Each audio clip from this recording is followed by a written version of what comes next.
మిత్రులందరికీ నా హృదయపూర్వక నమస్కారములు. 2024 మే 13వ తారీఖున జరగబోయే సార్వత్రిక ఎన్నికల్లో కాంగ్రెస్ పార్టీ ఎమ్మెల్యే అభ్యర్థిగా నేను అనగా నీరుకొండ వీర వెంకట సత్యనారాయణ పోటీ చేయుచున్నాను. అలాగే పార్లమెంటు అభ్యర్థిగా శ్రీ మల్లెపూడి మంగపతి పల్లంరాజు గారు పోటీ చేయుచున్నారు.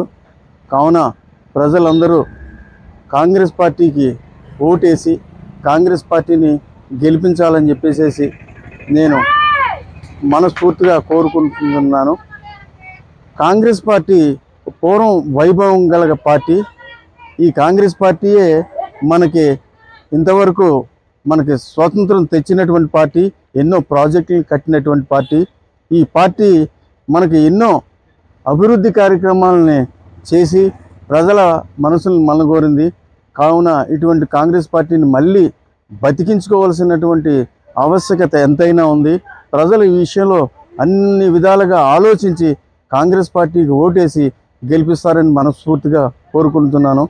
ఈ కాంగ్రెస్ పార్టీ 9 రకాలైనటువంటి హామీలను ప్రజలకు ఇస్తుంది.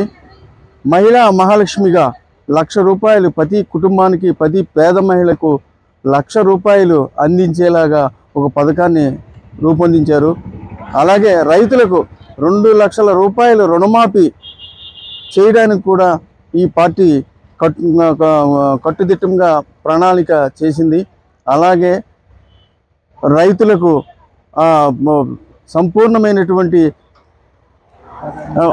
ఉపాధి హామీ పథకాన్ని రైతులకు అనుసంధానం చేసి ఉపాధి హామీ రైతు కూలీలకు 400 రూపాయలు ఇవ్వడానికి కూడా ఇస్తున్నారు. కేంద్రం ద్వారా 30 లక్షల ఉద్యోగాలు, అలాగే రాష్ట్రం ద్వారా 2,25,000 ఉద్యోగాలు ఇవ్వడానికి ఈ పార్టీ హామీ ఇస్తుంది. ఇల్లు లేని వారికి 5 లక్షల రూపాయలు ఇచ్చి ఇళ్లను కట్టించే కార్యక్రమాన్ని కూడా చేస్తుంది. ఈ పార్టీ అధికారంలోకి వచ్చిన వెంటనే ప్రత్యేక హోదా 10 సంవత్సరాలు గ్యారంటీగా ప్రత్యేక హోదా ఇచ్చే విధంగా మొట్టమొదటి సంతకం రాహుల్ గాంధీ గారు ఆ ఫైల్ మీద సంతకం చేస్తారు. అలాగే వృద్ధులకు, వితంతువులకు పెన్షన్ 3,000 నుంచి ఇప్పుడు ఇస్తున్న 3,000 నుంచి 4,000 చేస్తారు. వికలాంగులకు ఇచ్చే పెన్షన్ అయితే 6,000 చేస్తారు.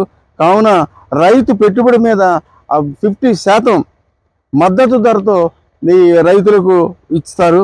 కాబట్టి ఈ అన్ని హామీలను కాంగ్రెస్ పార్టీ ప్రజలకు అమలు చేయడానికి సిద్ధంగా ఉంది. కాబట్టి ప్రజలందరూ బాగా ఆలోచించి మంచి నిర్ణయం తీసుకుంటారని ఈ సందర్భంగా తమరందరికీ కూడా మనస్ఫూర్తిగా విన్నవించుకుంటున్నాను. కాంగ్రెస్ పార్టీ ఎమ్మెల్యే అభ్యర్థిగా నన్ను, ఎంపీ అభ్యర్థిగా మల్లెపూడి మంగపతి పల్లంరాజు గారిని అత్యధిక మెజార్టీతో తమ 2 ఓట్లు వేసి గెలిపించారని మనస్ఫూర్తిగా ప్రజలందరినీ, ప్రతిపాడు నియోజకవర్గ ప్రజలందరినీ ఈ సందర్భంగా నేను కోరుకుంటూ నమస్కారాలు తెలియజేసుకుంటున్నాను.